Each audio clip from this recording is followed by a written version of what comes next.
Hoy una de las noticias, bueno, de fuera de obviamente todo el tema de coronavirus, es el tema de la TAM, ¿no? De la empresa LATAM, que anunció que se va del país. Son 1.700 personas. En un ratito vamos a hablar con Luis Seriotto, con Miguel Ángel Boggiano, ellos saben todo, así que... Gente que se va a quedar sin trabajo. Bueno, son 1.700. Hay algunos que dicen, no, en realidad no se va, mantiene la ruta, está como especulando con la situación del coronavirus, pero lo vamos a hablar con ellos, porque está Hernán Lombardi, está Leandro Santoro. Bueno, esta medida obviamente va a ayudar para combatir el coronavirus, pero va a profundizar el problema económico. ¿La recesión? Probablemente sí. Lo que pasa es que estamos frente a un dilema, Marcelo. No es que tenés un problema donde sabés cómo resolverlo y en todo caso está en el dirigente político tomar la decisión a partir de la voluntad. Acá el problema sanitario también tiene consecuencias económicas. Yo te voy a poner un caso muy concreto. Si mañana, en vez de haber 35 muertos, hubiese 350 muertos en la zona metropolitana, el pánico que generaría tendría también una implicancia económica en la retracción del consumo. De hecho, muchos países que tomaron la política de flexibilizar el vínculo social han tenido caídas enormes del Producto Bruto Interno y altísimas tasas de desempleo. Estados Unidos, Brasil. Bueno, pero entonces, el problema es cómo lo analizamos en los medios de comunicación. Porque yo tengo la sensación que hay un sector de la política argentina que, como sabe que esta es una medida impopular, si no es impopular en el corto plazo, lo basa en el mediano plazo. Digamos, esto es evidente. Es Nadie que quiere deja estar consecuencias. 90 días en casa y que te digan, mirá que todavía no sabemos cuándo salimos. Es una situación absolutamente anómala que genera irritación en la sociedad. Yo creo que hay 4 grupos de gente que están opinando sobre este tema. En primer lugar, los que están desesperados, porque no generan ingresos, tacheros, gente que vive con la diaria. Comerciantes que hacen 90 comerciantes días. que están endeudados, que cerraron. Y que no le llega a él la ayuda. Sí, bueno, a eso yo no tengo nada para decirles más que pedirle a mis compañeros que están en la gestión del Estado que aceleren los mecanismos para contenerlo. Primer grupo. Sí. Después tenés un segundo grupo que son los que están incómodos, que tienen parte de razón. Gente que por ahí está 90 días en casa y dice, che, pero pará, no podríamos buscar una cuarentena más inteligente. Ahí tenés una parte de razón. Que hay que atender, que hay que ver, que obviamente hay que contextualizar también dentro de lo que es una estrategia epidemiológica. Después tenés un tercer grupo que son los que en realidad aprovechan la lógica anti-cuarentena para montarse una lógica antiestatal. Y empiezan, que en realidad cualquier tipo de intervención es una limitación a las libertades individuales, que estamos cerca del autoritarismo. Este grupo en general se olvida que estas decisiones se toman en el marco de una mesa de concertación donde están otros partidos políticos, porque tanto Larreta, digamos, como Alberto Fernández han coincidido en este tipo de política. Bien. Pero hay una estrategia muy clara. ¿Y el cuarto? Es un cuarto grupo que son los tontos. Entonces, gente que son capaces de movilizarse al grito de acá el virus no existe y ese tipo de cosas. ¿Vos qué decís que son los que están con las cacerolas? No, no digo los que están con las cacerolas, digo los que...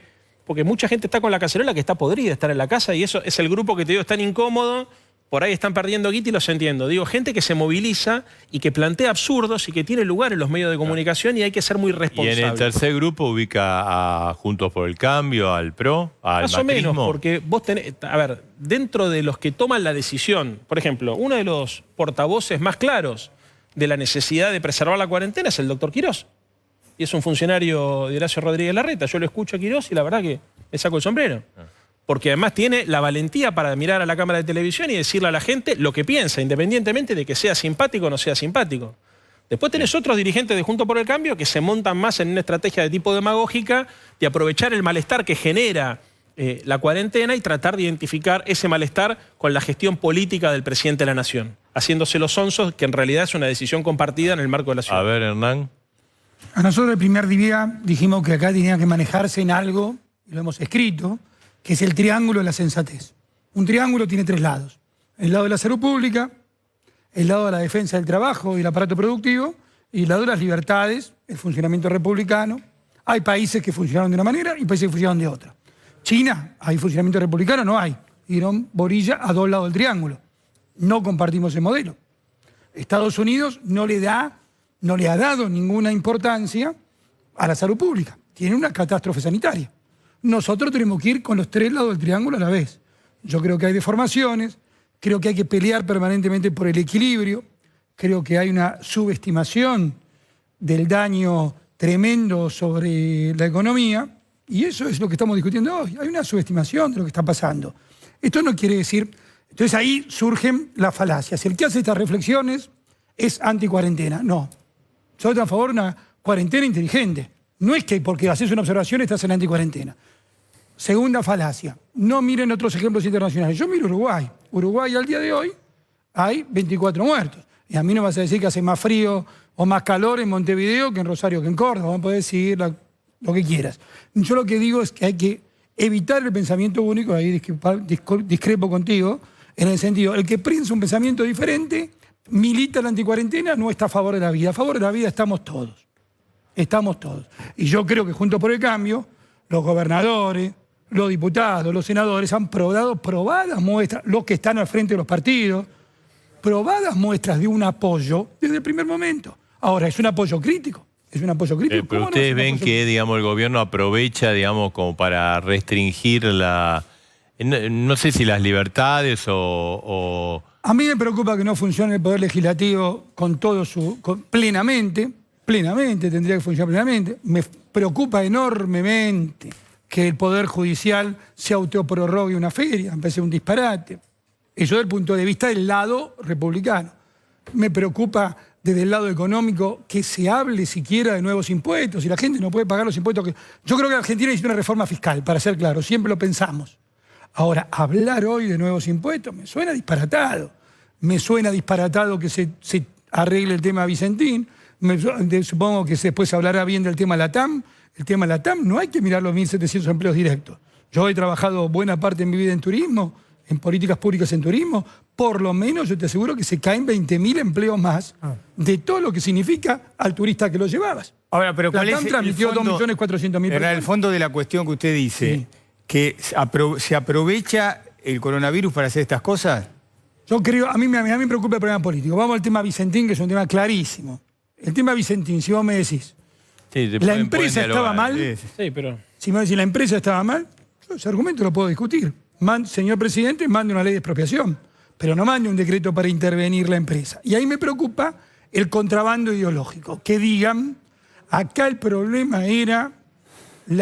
tuvimos la oportunidad, dice el ministro de la Producción, vimos la oportunidad y nos metimos en el mercado cerealero, el mercado de cambio. No, pará.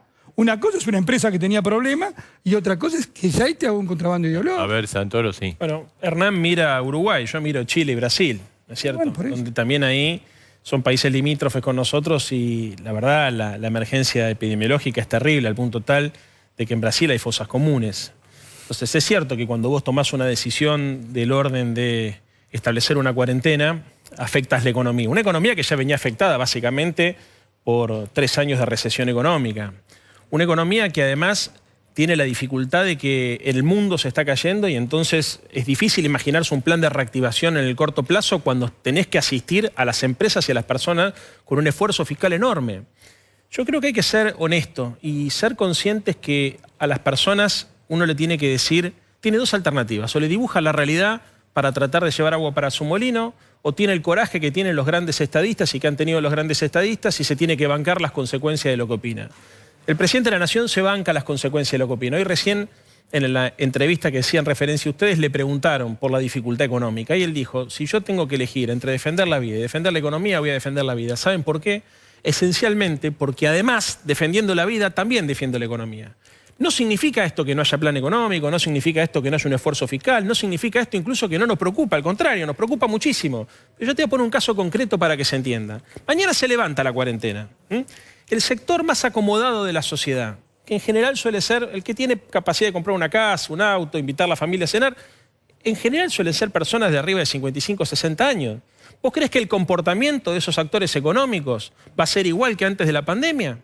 Fíjate lo que pasa con los sectores de la economía que hoy están funcionando. Te tomás un taxi en la ciudad de Buenos Aires y te dicen que laburan 12 horas por día y tienen 3 viajes. Entonces, ¿saben cuál es el problema? Que el problema que tenemos es sumamente complejo. Y no tiene una... A ver, hay soluciones óptimas y soluciones subóptimas.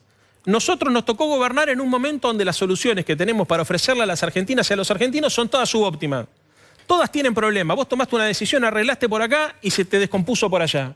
Viene un sector de la oposición que no gobierna y te dice, muchachos, se está descomponiendo este sector. Bueno, pues sí, pero pará, ten en cuenta que estamos tratando de contener lo otro. Se pueden dialogar. No, y lo último en relación a lo del sistema, a la reforma tributaria. Yo también creo que hace falta una reforma tributaria.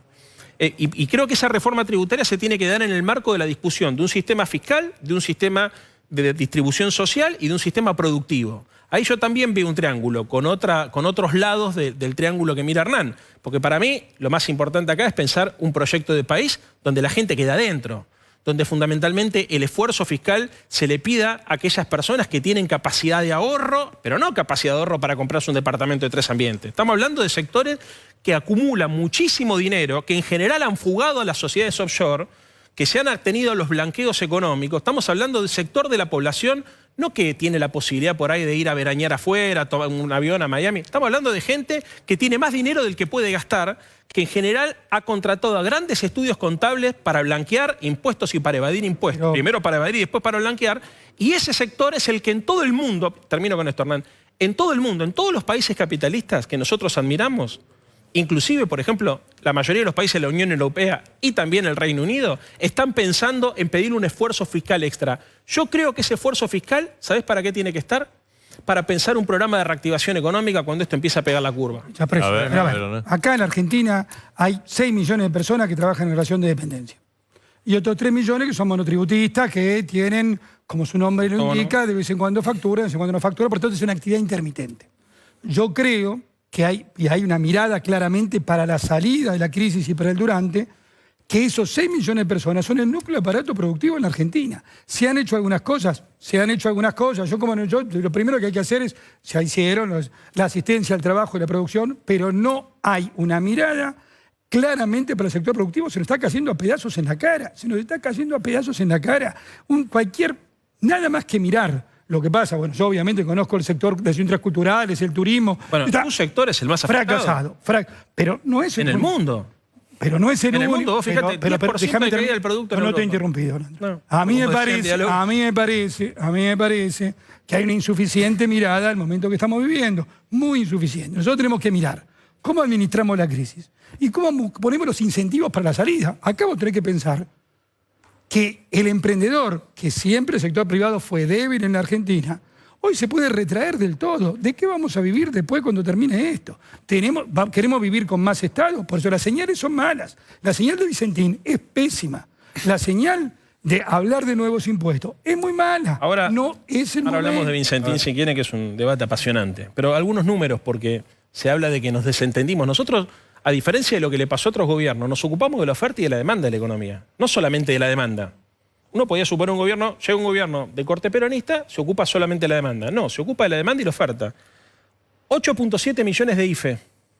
De la mañana a la noche se armó la ingeniería para llegar a 8.7 millones de ciudadanos y de ciudadanas en la Argentina. Los 10.000 pesos. De los 10.000 pesos. ATP, 242.500 empresas con más de 2 millones de ATP. Créditos al 0% para personas, o sea, para monotributistas, 339.500. Ya se otorgaron y están pensados llegar a los 500.000. 24% son comerciantes, 17 profesionales. No, te estoy explicando. Yo te estoy diciendo. Sí, ya termino. Sí, no estás poniendo un énfasis en el aparato productivo. Inclusive los créditos. Porque mezclas dos cosas. Voy de menor a mayor. Bueno, y te iba a decir acá. 24, pero Hernán, me dijiste que no. No, ahora te lo explico si querés. Te estoy diciendo que el 24%, los créditos del 24% para las pymes son de 137.000. No esperas con melones. Esa es la visión neoliberal.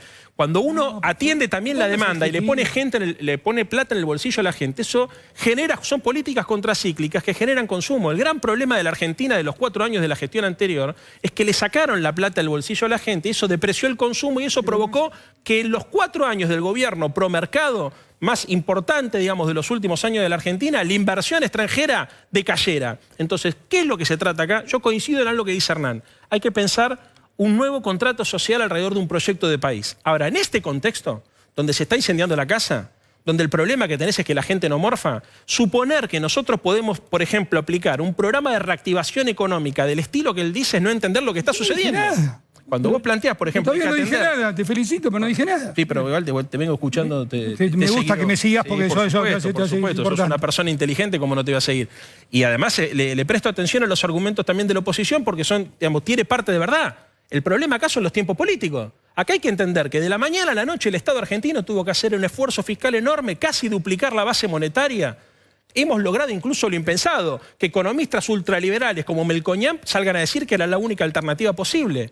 En este contexto lo que estamos haciendo es sostener a la gente y a las empresas, las dos cosas. Ahora, hay que pensar y hay que instrumentar, porque se está pensando, un programa de reactivación que genere empleo. Coincido, eso sí, es imprescindible y se está trabajando en eso, pero no en este momento. Dos puntos hay. A ver, dos puntos. Del punto de vista político, esta división entre la oposición que gobierna, la oposición que está en los partidos, la oposición parlamentaria, no es así. Nosotros estamos bien unidos. Bien unidos. Y no quiero chicanear con los problemas que existen en la coalición oficialista. Si yo te quiero chicanear, yo te hablo de las escuchas ilegales de Macri y nos hacemos un programa aparte. La coalición oficialista para mostrar lo unido que está. Yo quiero que la coalición oficialista esté unida, lo más unida posible. Y que la coalición de la oposición esté lo más unida posible. Eso hace un país normal, un país moderno. Pero lo que está discutiéndose acá, y hay que discutirlo con tranquilidad porque mientras todos estamos hablando, está la gente encerrada y cada vez con más miedo que no quiere escuchar, quiere brindarle un bálsamo, tranquilidad. La asimetría del esfuerzo, hay que hacer al mismo tiempo un esfuerzo público. A ver, yo te pongo un ejemplo concreto. Y yo hay cosas que rescato. A mí me parece muy bien haber hecho la asistencia al trabajo y la producción. Te digo, no alcanza. No estoy nunca ni neoliberal. Acá hay que ser práctico. Se lo hizo la señora Merkel y lo hizo el señor Macron. Pero, por supuesto, la única reflexión, ellos van al Banco Central Europeo y nosotros emitimos nuestros pesos. No importa. Es otro problema. Es otro problema. Otra economía, ¿no? Es otro problema. Ahora, yo lo que digo, tenemos que poner el énfasis en el rediseño y la rearquitectura de esta sociedad a la salida de la crisis. A mí me preocupa, francamente, con toda franqueza y sin chicana ni nada, que se vea que una cosa es la intervención del Estado, que se va a redefinir en el futuro, yo estoy de acuerdo que se va a redefinir el Estado, y otra cosa es pensar en el Estado como productor de bienes y servicios. Si me preguntas a mí, estoy totalmente en contra. El Estado no se puede dedicar a productor de bienes y servicios, me parece que Vicentín es un moco profundo, me parece que hay que tener muchísimo cuidado con lo de la TAM, creo que la oposición ha sido extremadamente comprensiva en ayudar al problema de la deuda. Vos fíjate que no hay una sola reflexión en contra del problema de la deuda, que ojalá se arregle bien. Es imprescindible, creo que es condición necesaria, pero no suficiente que se arregle bien. Eso coincide. Pero nadie puede decir que no ha habido en este punto una enorme madurez de la oposición. Esa parte coincido, creo que arranquemos por la coincidencia para mostrar que... yo también creo que arreglar la deuda es condición necesaria, pero no suficiente, ¿no? En segundo lugar, yo tampoco creo que el Estado se tenga que ocupar de todo. Alberto Fernández no piensa en un Estado que produzca bienes y servicios. ¿Y Cristina? Tampoco. Sí piensan en un modelo de Estado que intervenga para garantizar un concepto elemental del capitalismo, que es la competencia. Porque el libre mercado en la Argentina lo que termina generando son oligopolios y monopolios. Y mucho peor es cuando esos oligopolios y esos monopolios quedan en manos extranjeras. Lo que ocurre es que cuando el Estado se retira, se facilitan negocios para los grandes jugadores. Y lo que ocurrió en los últimos 4 años, y esto sí es un cambio de paradigma, es que se había alentado un modelo de especulación y de valorización financiera que generó el quiebre de la... Mirá el tema de lo comercial que vos decís que no hubo más empresas que nunca. Déjame, y ahora mirá cómo terminó. Déjame terminar. Yo tampoco así queda claro para la gente. Cerraron 24.000 pymes en los últimos 4 años. O sea, porque además se depreció el consumo, cayó el poder adquisitivo del salario. No había una política tendiente a fortalecer el empleo. Había una política tendiente a fortalecer el sistema financiero, con un montón de medidas que desregularon justamente la actividad financiera y permitieron que la Argentina sea el país más endeudado del mundo con el Fondo Monetario Internacional y con estos organismos de crédito privado. Entonces, a lo que vamos nosotros es que se necesita un pacto, porque redistribuir el excedente económico de la Argentina pensando en construir una matriz económica productiva que le sirva a todos, que no deje gente afuera, necesita el consenso de las fuerzas políticas y sociales. Pero ¿sabés qué necesitamos? Que la oposición y el oficialismo esté liderado por políticos.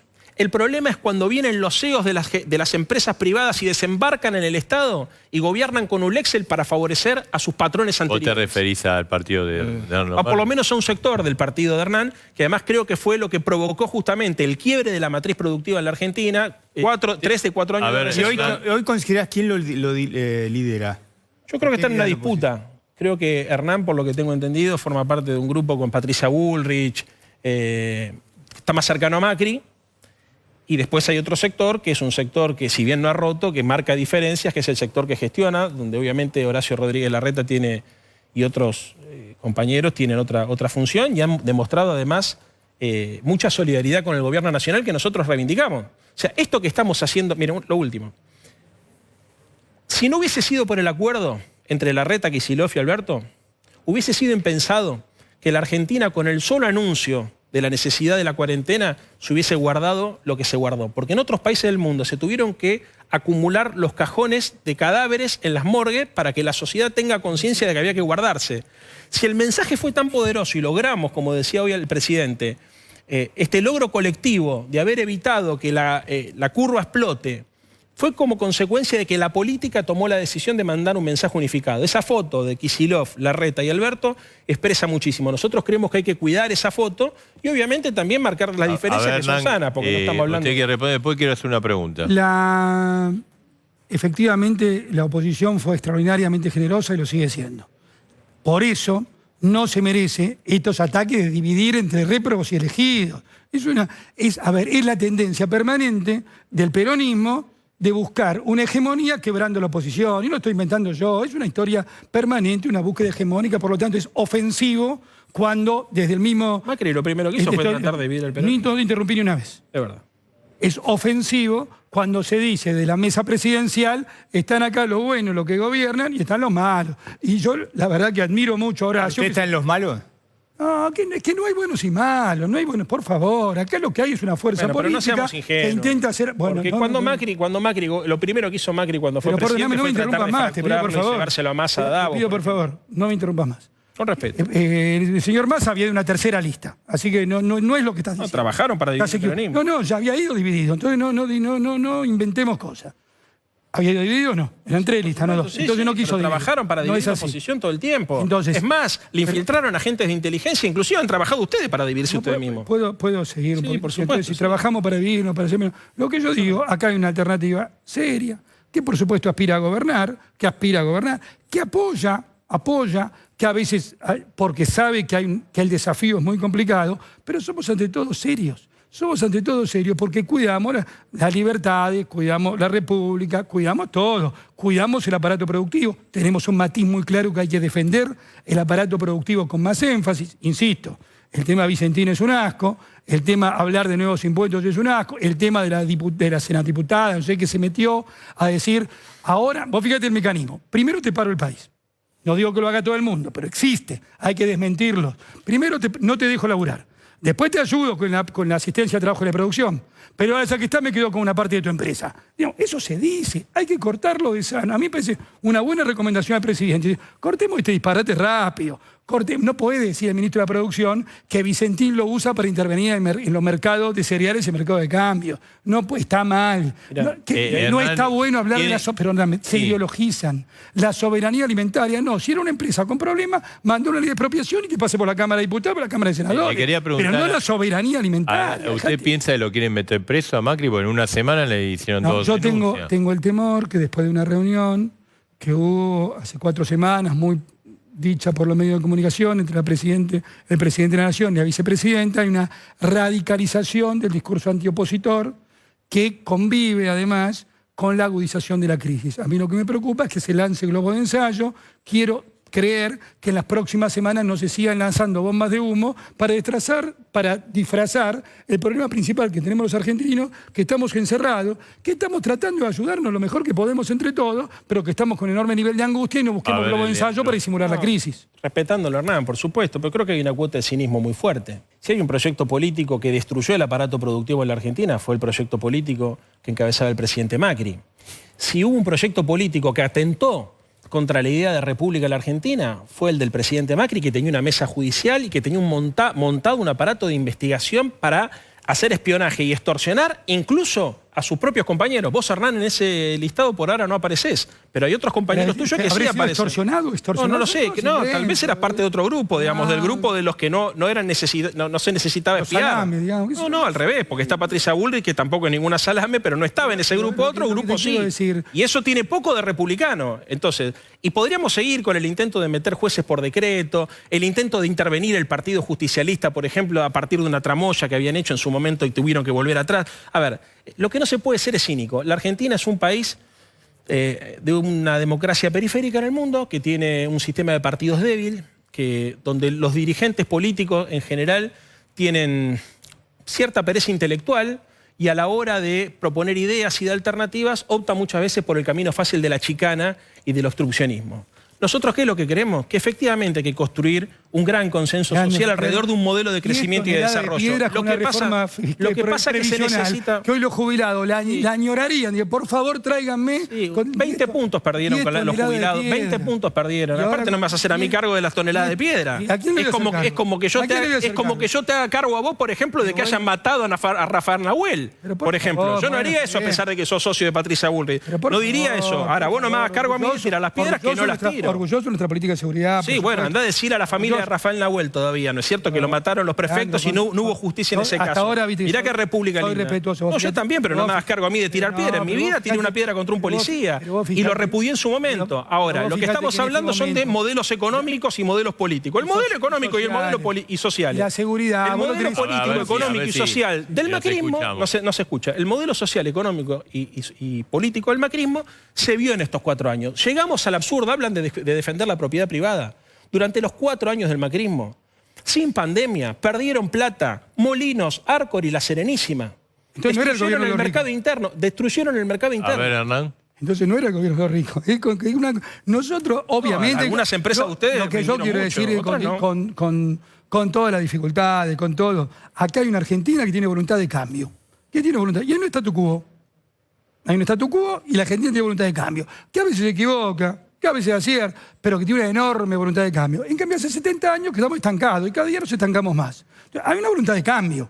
Entonces, simplificar un tremendo proceso social como el que estamos viviendo. En alguna frase yo te la puedo dejar, también te podría decir, con el problema de seguridad que tenemos, el ministro de Seguridad de la provincia acusa a la ministra de Seguridad de la Nación que no se hablan hace 3 meses, digo, mirá, a la gente la afanan, la chorean, la matan, y el ministro de Seguridad de la provincia denuncia que no habla con la ministra de Seguridad de la Nación. No quiero entrar en eso. Me parece que hay un modelo con cambio, que intentó el cambio, que lo intentó de todas maneras, que se puede haber equivocado y acertado, pero que cree en la iniciativa privada, cree en integrarse en el mundo. Yo coordiné el G20. Estaba orgulloso de coordinar el G20. ¿Vos coordinaste el G20? Sí, la parte operativa del G20 la coordiné. Porque los periodistas fueron investigados a partir de esa excusa del G20. Por favor, che, pero a ver, que vos querés que venga Xi Jinping, Putin y Trump, imagínate. No es una cosa lamentable. Lamentable. Está bien, lamentable. Tenés razón, que no vengan más. Que no venga. Diciendo que no vengan más, pero hacer inteligencia. En este canal se denunció que una periodista de este canal estaba anotada como abortista. Sí, pero no es así. Por eso no es así. No es así. Bueno, decirle a los periodistas de este canal. El secretario general del Partido Comunista Chino coincide con el presidente de Estados Unidos, con Macron, con Merkel, que vinieron y que la verdad... ¿Qué tiene que ver si un periodista es abortista o no? No, pero eso no tiene nada que ver, son pavadas, nunca se hizo. Pavadas no, hay una causa judicial. Déjame terminar, por favor.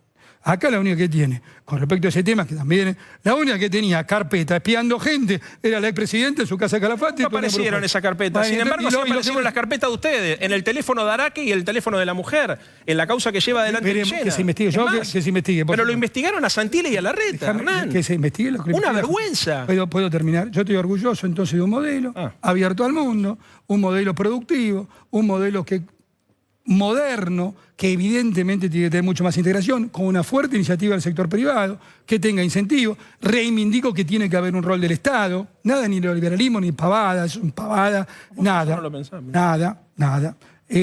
Tiene que haber un rol del Estado profundo, porque si no, no vamos a salir de la decadencia. Hace 70 años que estamos en una decadencia absoluta.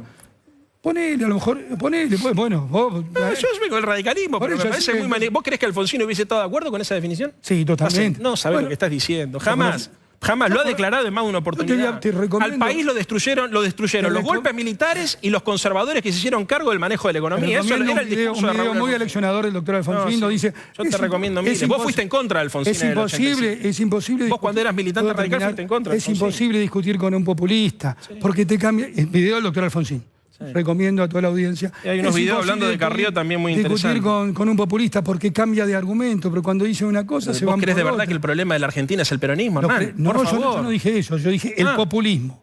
El populismo, que se encubre bajo distintas formas, sí es un problema serio de Argentina. Permitime que haya una fuerza alternativa que apueste al cambio y que quiera gobernar y seguir gobernando. Es la misma fuerza alternativa que construyó de la mano de Caballo y de Macri el deterioro del aparato productivo y de todos los valores que Hernán dice defender. Bueno, el debate es más fuerte en política, porque empezaron, viste, con permiso, pero se terminaron... No, pero siempre educadamente, siempre educadamente. Apasionado, viene Exactamente, viene bien. Bueno, gracias a los dos. Gracias, Hernán Lombardi. Gracias. Chao.